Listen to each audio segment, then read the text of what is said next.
ദിവ്യാത്മാക്കൾക്കെല്ലാം വിനീതമായ നമസ്കാരം. നമ്മുടെ മനസ്സിൻ്റെ സ്വഭാവം ഏകദേശം ഒരു കുരങ്ങിൻ്റേതുപോലെയാണ്. ഒരിടത്തും ഒരിക്കലും സ്ഥിരമായി നിൽക്കുവാൻ കുരങ്ങിന് കഴിയാത്തതുപോലെ നമ്മുടെ മനസ്സിനും ഒരു വിഷയത്തിലും സ്ഥിരമായി നിൽക്കുക എന്നത് സാധ്യമല്ല. അത് ഒന്നിൽ നിന്ന് മറ്റൊന്നിലേക്ക് ഓടാൻ നമ്മെ പ്രേരിപ്പിച്ചുകൊണ്ടേ ഇരിക്കും. ഇവിടെ നിന്ന് അവിടേക്കും അവിടെ നിന്ന് ഇവിടേക്കും ഓടിക്കുക എന്നത് അതിൻ്റെ സ്വഭാവമാണ്. അതിനാൽ നമ്മൾ ആ സ്വഭാവത്തിൽ നിന്നും മനസ്സിനെ പിന്തിരിപ്പിക്കണമെങ്കിൽ, സത്യത്തിൻ്റെ പാതയിലേക്ക് തിരിച്ചു വിടണമെങ്കിൽ വേണം നിരന്തരാഭ്യാസം. ചിത്തചാഞ്ചല്യ രോഗം ശമിക്കാൻ ആത്മാവിലേകാഗ്രമായാൽ മനസ്സില്ല ആത്മസ്വരൂപമായി മാറും. ഇതാണ് മനസ്സിൻ്റെ സ്വഭാവം. ചിത്തം ചലിക്കുകിൽ സംസാരമായി, ചിത്തം ലയിക്കുകിൽ മോക്ഷവുമായി. സത്യാമിതു മറ്റനേകാവിധം ഗ്രന്ഥം വിസ്താരമാണെന്നറിഞ്ഞുകൊള്ളുക.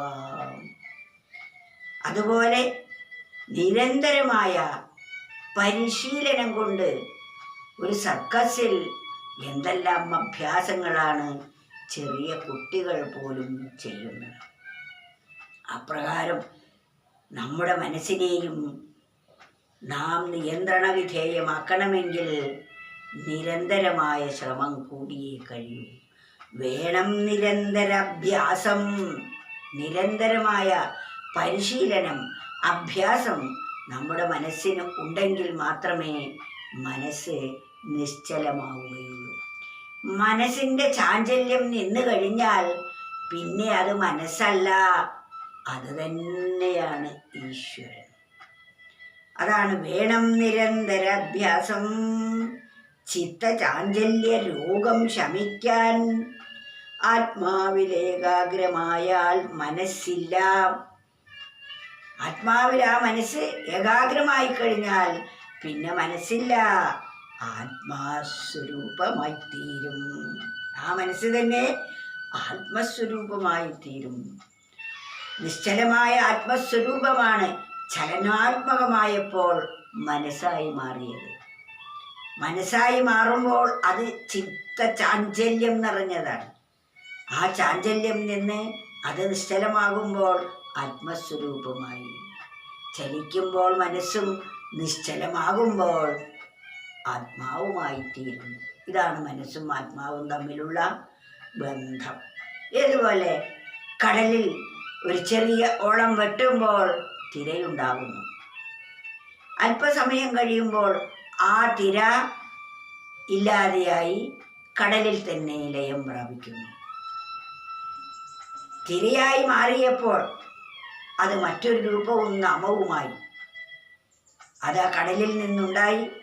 ഒരു തിര കുറച്ച് സമയം നിലനിന്ന് പിന്നീട് അത് ആ കടലിൽ തന്നെ ലയിക്കുന്നത് പോലെ ആത്മാവിൻ്റെ ചാഞ്ചല്യം ഒരു പ്രത്യേക സാഹചര്യത്തിൽ ആത്മസ്വരൂപം അല്ലെങ്കിൽ ആത്മശക്തി ചലിച്ചപ്പോഴാണ് മനസ്സ് എന്ന് പറയുന്നത്.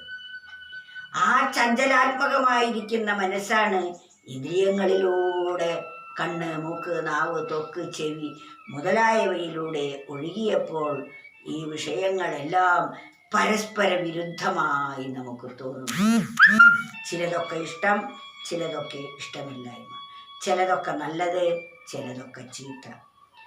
നല്ലതായി എനിക്ക് തോന്നിയതൊക്കെ എനിക്ക് വേണം എന്ന തോന്നലിനെ രാഗമെന്നും, ചീത്തയായി തോന്നിയതൊന്നും എനിക്ക് വേണ്ട എന്നത് ദ്വേഷവും. എനിക്ക് വേണം എന്ന് തോന്നിയ വസ്തു ആയിരിക്കില്ല മറ്റൊരാൾക്ക് വേണം എന്ന് തോന്നുന്നത്. എനിക്ക് വേണ്ട എന്ന് തോന്നിയ വസ്തു ആയിരിക്കും മറ്റൊരാൾക്ക് വേണം എന്ന് തോന്നുന്നത്. ഇതെല്ലാം മനസ്സിൻ്റെ വൈവിധ്യമാണ്. വസ്തുക്കളല്ല അതിന് കാരണം. അതിനാൽ ഈ മനസ്സിൻ്റെ ഈ ചാഞ്ചല്യത്തെ നാം നിരന്തര അഭ്യാസം കൊണ്ട് നിശ്ചലമാക്കിയാൽ ആ മനസ്സ് തന്നെയാണ് ആത്മസ്വരൂപമായി മാറും എന്ന്. അതിനാൽ എന്ത് പണിപ്പെട്ടും നാം ചെയ്യേണ്ട കൃത്യം നമ്മുടെ മനസ്സിൻ്റെ ചാഞ്ചല്യത്തെ ഇല്ലാതാക്കുക എന്നതാണ്. മനസ്സ് പറയുന്നു ഇത് നല്ലതാണ്, അത് കിട്ടിയാൽ പരമസുഖമാകും എന്ന്. കിട്ടിക്കഴിഞ്ഞാൽ അതിലുള്ള സുഖവും നഷ്ടമാകും. ഇത് കിട്ടിക്കഴിയുമ്പോൾ അതിൽ സുഖമില്ലെന്ന് മാത്രമല്ല, അതിൻ്റെ ദുഃഖവും അനുഭവിക്കാൻ തുടങ്ങും. ഒന്നാമത്തെ ദുഃഖം അത് നശിക്കുന്നുവല്ലോ എന്നത്. രണ്ടാമത്തേത് അതിൽ ഒട്ടിപ്പിടിച്ച മനസ്സിനെ പിന്തിരിപ്പിക്കാൻ അതിലേറെ വിഷമവുണ്ട്. ഒരു വസ്തുവിനെ വേണം എന്നാഗ്രഹിക്കുമ്പോൾ ആ വസ്തു അത് സമ്പാദിക്കാൻ ശ്രമിക്കുന്നു. അത് സമ്പാദിക്കുമ്പോൾ പിന്നെ നഷ്ടപ്പെടുമല്ലോ എന്ന ഭയവും, പിന്നെ അത് കൈവിട്ടു പോകുമോ എന്ന ഭയവും, അങ്ങനെ മറ്റു വ്യക്തികളാൽ അപഹൃതമാകുമോ, ആ വസ്തു തന്നെ നഷ്ടപ്പെട്ടു പോകുമോ, ഇങ്ങനെ നാനാതരത്തിലുള്ള ആകുല ചിന്തകൾ ഓരോ മനുഷ്യൻ്റെയും മനസ്സിൽ മുളച്ചു പൊട്ടിക്കൊണ്ടേയിരിക്കും.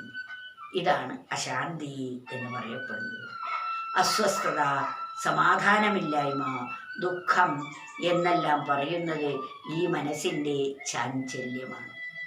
മനസ്സിൻ്റെ സ്വഭാവം മനസ്സിലാക്കിക്കൊണ്ട് ഈ ചഞ്ചലാവസ്ഥയിൽ നിന്നും ആ മനസ്സിനെ നാം നിശ്ചലാവസ്ഥയിലേക്ക് എത്തിക്കാൻ സാധിച്ചാൽ അതാണ് ഏറ്റവും വലിയ വിജയം. ജീവിതത്തിൽ നാം വിജയം നേടേണ്ടത് ഈ മനഃചാഞ്ചല്യത്തെ നിശ്ചലമാക്കുവാൻ വേണ്ടിയാണ് വിനിയോഗിക്കേണ്ടത്. നാം ലോകവസ്തുക്കളുടെ ലഭ്യതയ്ക്ക് വേണ്ടി അക്ഷീണ പ്രയത്നം ചെയ്യുന്നു.